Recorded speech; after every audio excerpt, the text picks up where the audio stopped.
सिंहासन तुम्हें जीवन भर दौड़ाता रहेगा। और आज भी तुम दौड़ ही रहे हो।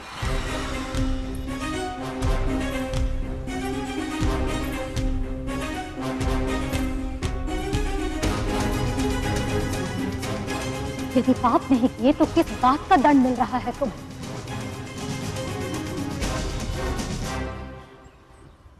अपने परिवार से प्रेम करने का दंड है। नहीं भीष्म, प्रेम में मर्यादा भूलने का दंड है ये।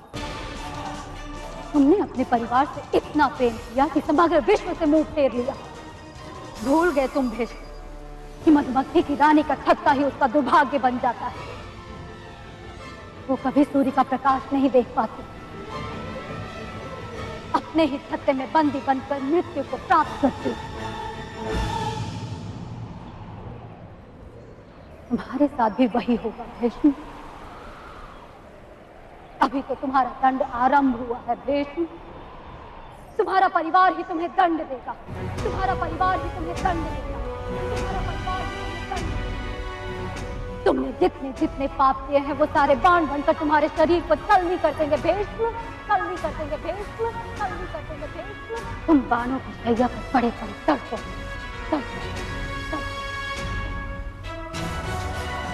और तुम्हारी चारों ओर नरसंहार देखते हुए तुम अपनी मृत्यु की याचना करोगे भीष्म। याचना करो, याचना।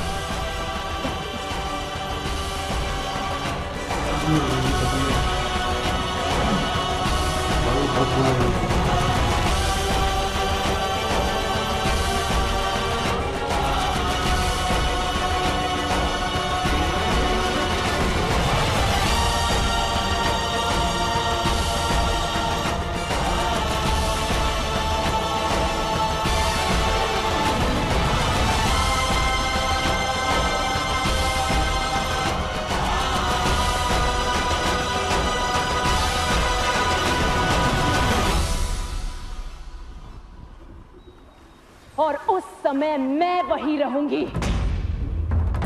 जिस प्रकार शेरनी के मुख में पड़े हुए पशु के हृदयों की धड़कनों मृत्यु के चरण की ध्वनि सुनाई देती, ठीक उसी प्रकार तुम्हारे पास आते हुए मृत्यु की पदध्वनि सुनूंगी मैं भीष्म। मृत्यु की पदध्वनि सुनूंगी मैं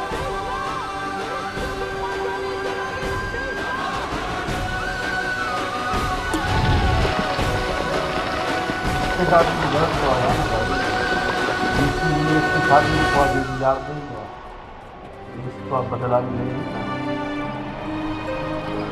सबसे लोग माफ करके आगे बढ़ते हैं। ये बुराई बुराई है इधर की तरह बड़ा वाला युद्ध भाई। लेकिन फिर इसका साथ दिया मतलब ये सही है ना। बेचारे भोले हैं, सबको आपको आते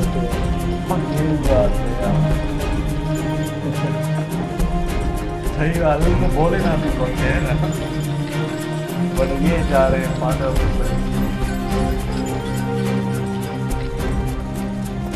ये है खांडवप्रस्थ, हमारा नया राज्य।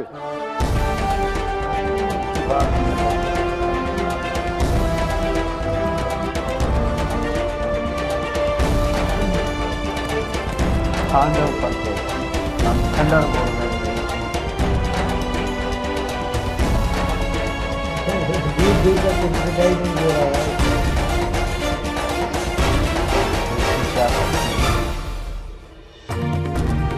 द्रौपदी ये है ना भाई।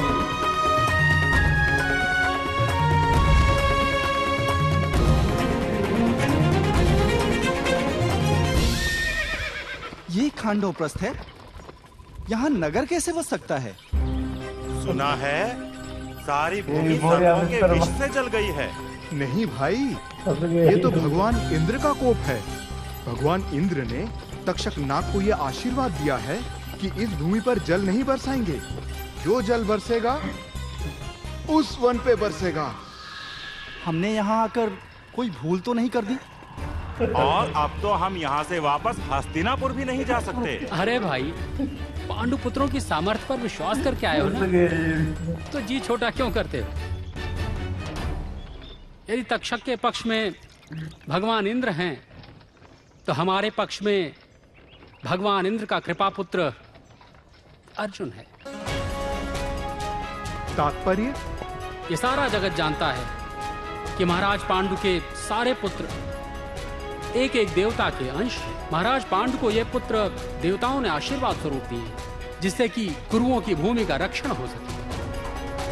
पांडु पुत्र अर्जुन स्वयं इंद्र का प्रसाद है, इसलिए तुम लोग चिंता मत करो, ये भूमि पांडु पुत्रों के लिए अवश्य ही फलदायी होगी। ये राज्य है, समुद्र के नीचे से अधिक वृक्ष उगते होंगे। जो भूमि से प्रेम करता है, भूमि उससे प्रेम करती है। मुझे पूर्ण विश्वास है यही भूमि हमें यश और समृद्धि दिलाएगी। केवल हमें कुछ अधिक श्रम करना होगा। श्रम तो सिर्फ दास दासियां ही करेंगे।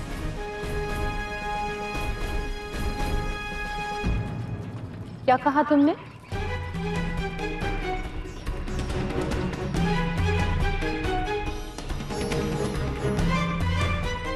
महारानी क्षमा कीजिए, मैंने कुछ नहीं कहा महारानी। पालकी रोको सारथी।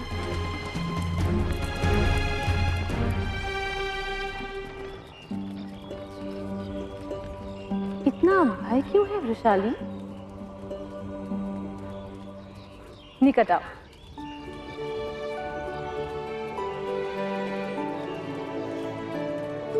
मैं तुम्हें कोई दंड नहीं देने वाली। क्या हुआ? इतनी चिंतित, इतनी दुखी क्यों हो तुम? महारानी मुझे यहाँ नहीं आना था महारानी, पर पिताश्री ने हट के। क्यों नहीं आना था? भय मत करो वृषाली, हृदय में जो कुछ भी है मुझे अपनी सखी मानकर कह दे। वो महारानी, वो मुझे हस्तिनापुर बहुत प्रिय है महारानी। वहाँ मेरी सखियाँ हैं, मेरा घर, मेरी सुख सुविधाएं, सब कुछ वहाँ है।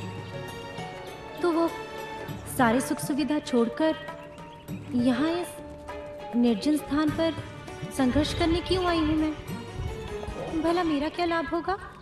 तुम एक महान राष्ट्र के निर्माण में योगदान देने आई हो वृषाली।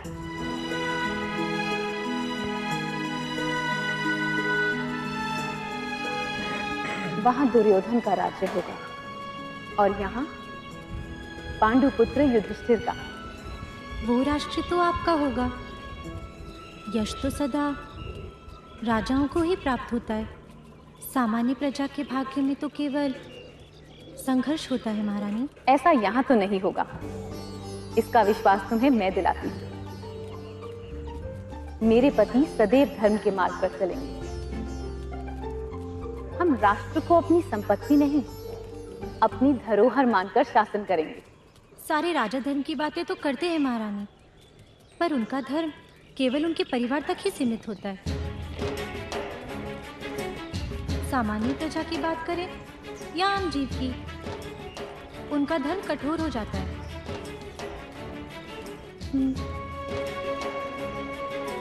धृतराष्ट्र पुत्र हो या पांडु पुत्र,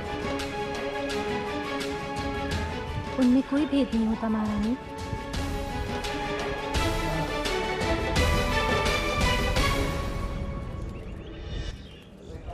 मैं क्यों तुम्हें मृत्युदंड दूंगी सखी? हम न केवल अपनी प्रजा के साथ न्याय करेंगे, हम तो यहाँ बसने वाले नागों के अधिकार का भी स्वीकार करेंगे। इस प्रकार भोजन में 7 स्वादों का अपना अपना अधिकार होता है, उसी प्रकार हमारी सारी प्रजा को अपना अधिकार प्राप्त होगा। और तुमने तो मुझे उत्तम राज्य की व्याख्या सिखाई है। तुम्हें कभी कोई हानि नहीं होगी, कोई पीड़ा नहीं होगी।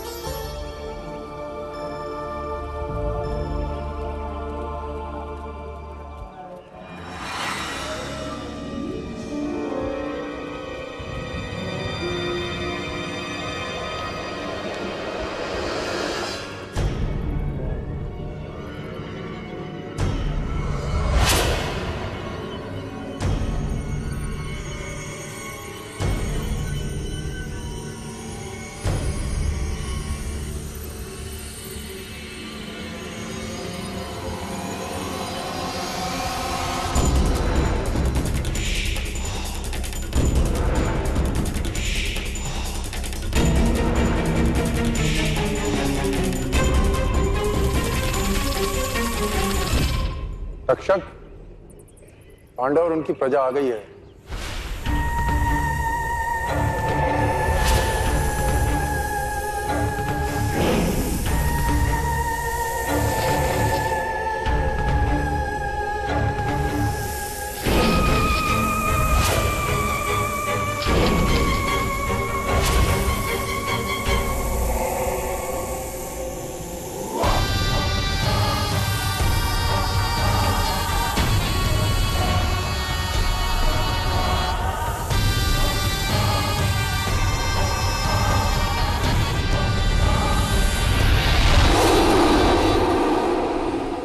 यार ये कौन सी नई मखलूक आ गई अब भाई।